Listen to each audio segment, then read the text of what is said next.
Dear Mom, I'm telling you this in letter form because I need a place to organize my thoughts and accurately convey them to you. I'm hoping that perhaps it'll also give you time and space to digest and express what may come. I don't know if I'll be able to express everything that needs to be said, but it's a start. I'm not going to dance around this. I'm transgendered. Similar to when I came out to as being gay, it's been a process of discovering pieces of myself that have surprised, confused, explained, and validated me. It's a process of admitting to myself that the behaviors, tendencies, thoughts, and desires I have fall under this blanket term. It's difficult to explain, but I haven't intended to deceive or hide things from you. I've just been caught in between knowing and internalizing this fact. I've thought a lot about whether or not to tell you this, fearing that it could be the final straw to break our sometimes fractured relationship. I love you more than I'd like to at times, and this can be very complicated. Even as I write this, I have a tremendous amount of guilt over beginning a process in your life that can sometimes be very overwhelming. However, in denying this to you, I have denied it to myself, taken on the pain I wish to avoid causing you, and created more problems by keeping myself in a state of complacency. The fallout of my decision to allow myself to remain closeted and unhappy is unfair to myself and you. And withholding this has just been another reason to avoid taking control of my own life. Moving away has allowed me to express and explore some of the behaviors that I'm talking about.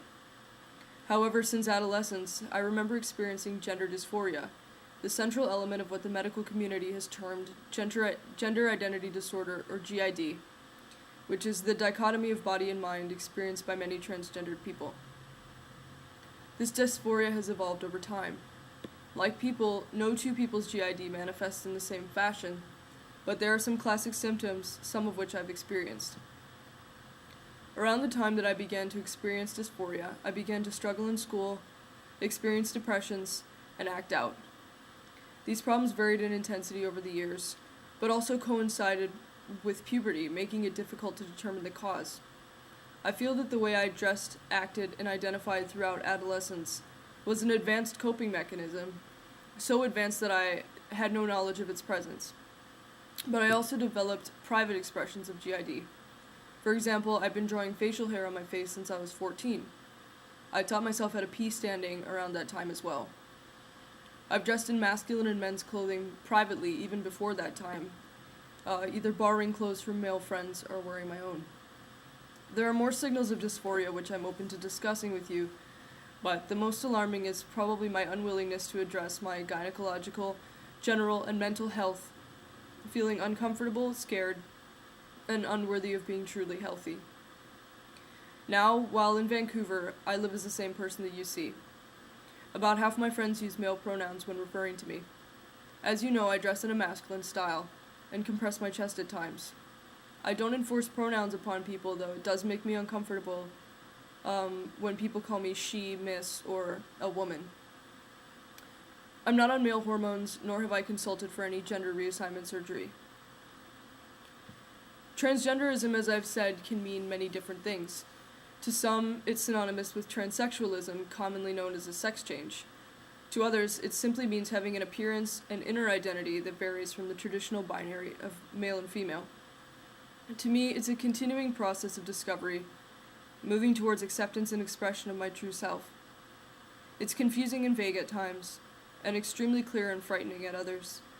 I've come to realize that I'm not completely male, nor am I completely female, which has been extremely confusing.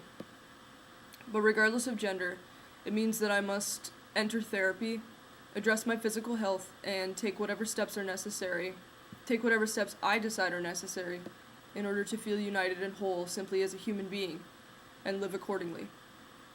I feel supported, educated, and stable enough to make the right choices for myself. I'm taking my time and thoroughly thinking through and understanding the gravity of each situation. These may or may not be the same steps that my other transgendered friends, whom I've told you a little about, have taken. As you may know, the standard process of transition begins with therapy, where one is diagnosed with GID, and then visiting an endocrinologist for thorough testing and possibly a prescription for testosterone. For the record, the medical resources for transgender people in Vancouver are some of the best in the world, providing rigorous mental and physical examinations and thorough medical regimens from experienced specialists and doctors. There are also a few non-medical or natural methods to transition, and by no means is this transition everyone's transition. I've not yet made a decision on whether or not I wish to use hormone therapy. I have no strong desire for surgery to remove my breasts, commonly referred to as top surgery, at this point. And I'm certainly not at a point where I'd consider lower surgery. But as I said, dysphoria frequently evolves, and this can change.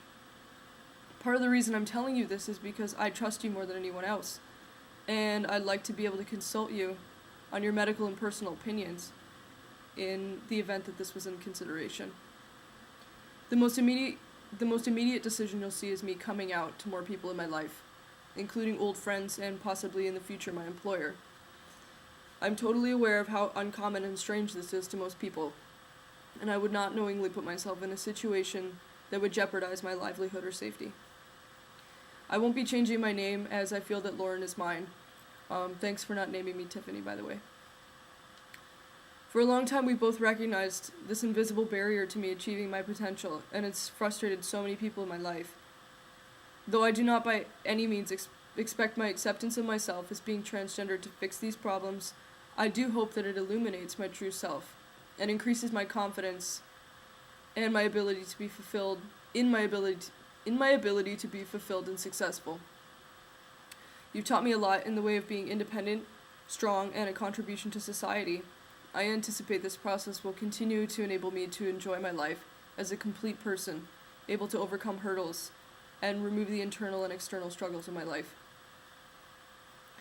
I think it's important to say that I've thought very carefully about this, and after years of research and personal consideration, I'm happy and proud to be the way I am. I would not trade being transgendered for being either male or female.